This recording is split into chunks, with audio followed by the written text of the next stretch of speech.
continues with fresh updates and more sensitive voices from all over the world. Stories for the day are: Sri Lanka rejects Tamil rebels' call for ceasefire.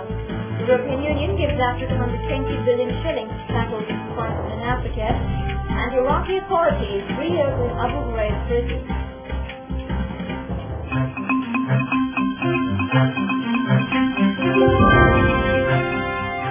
The Sri Lankan Foreign Secretary has dismissed a letter from the Tamil Tiger political chief calling for ceasefire. It indicates that Sri Lanka considers what we call the ceasefire a desperate attempt to save themselves from imminent defeat. This is Big Nick, citizen journalist from Sri Lanka, reporting on Instablogs. The Tamil rebels' call for ceasefire is a desperate attempt to save their miserable skins in the face of imminent defeat. The government should rout the Tamils completely who have lost most of their strongholds to the government forces and are now trapped on the silver piece of land. The government must take over the remaining rebel territory at the earliest. The rebels' call for a ceasefire showed that they were trying everything militarily and politically to stave off the defeat. The rebels will have to shed the demand for a separate independent Tamil state if they ever wish to have a truce with the government. Besides, truce at this point could help the vanquished Tamil rebels to reorganize themselves and mount an offensive. The European Union has promised to raise 120 billion shillings to cease crisis in Africa. The decision comes after the global environment ministers met in Nairobi to discuss issues such as climate change and green economies. Leader Report-25-Feb believes that African nations should deviate their minds from donor funds and come up with homemade solutions to their problems.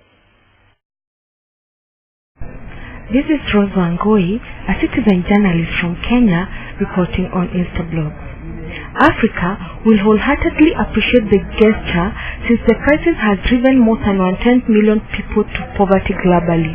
Kenya itself is seeking 37 billion shillings to tackle the food crisis affecting 10 million people across the country, but even as hunger continues to bite, government efforts leave a lot to be desired. The EU has put efforts to come to Africa's rescue, but yes, African governments should prove needy enough to be helped.